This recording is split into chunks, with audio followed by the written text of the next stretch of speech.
పాదాది వందనం వందనం పాదాది వందనం. అట్లాగే మా అల్లుడు రైలపల్ల గుమాస రాజబాబు గారు ఆయన రాసినటువంటి పాట నేను మీ ముందు ఇస్తాను.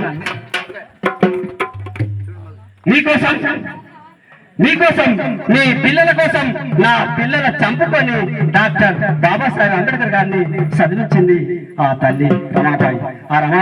ఆ రమాబాయి కోసం మనం ఎంత చెప్పినా తక్కువనే. వాస్తవానికి ఇవాళ ఈ స్వేచ్ఛ స్వాతంత్రం ఇంత హ్యాపీగా ఉన్నామంటే దాని అంతటికి కారణం ఆ రమాబాయి త్యాగమే అని ప్రతి ఒక్కరు తెలుసుకోవాలి. ప్రతి పురుషుని విజయం వెనకాల స్త్రీ హస్తం త్యాగం కృషి ఉంటుందని ప్రతి ఒక్కరు తెలుసుకోవాలి. స్త్రీలను గౌరవించినప్పుడే ఆ కుటుంబం కావచ్చు, ఆ దేశం కావచ్చు, ఆ ఊరు కావచ్చు మంచిగా ఉంటుందని కోరుకుంటూ, అట్లాగే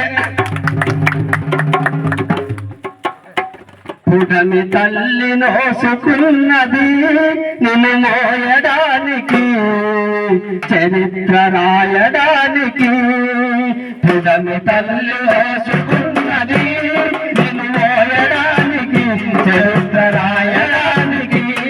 రమాబాయి నిన్ను రమ్మన్నది బహుజన ప్రజల కోసమై, భారత రణము కోసమై. పుటమి తల్లి నోసుకున్నది చరిత్ర రాయడానికి.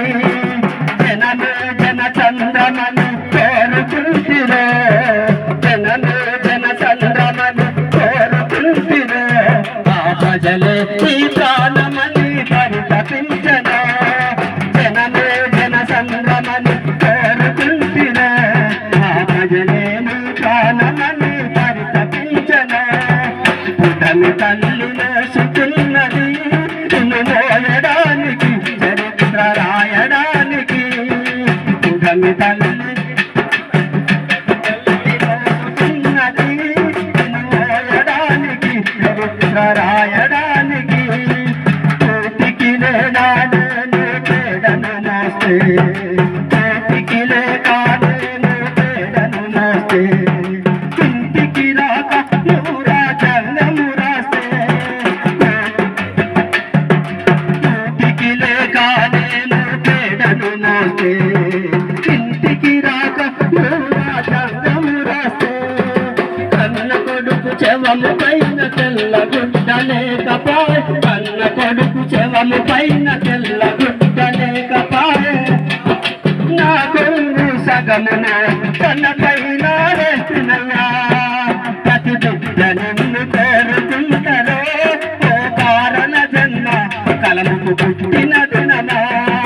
పుటమి తల్లి నోసుకున్నది నిన్ను మోయడానికి, చరిత్ర రాయడానికి. పుటమి తల్లి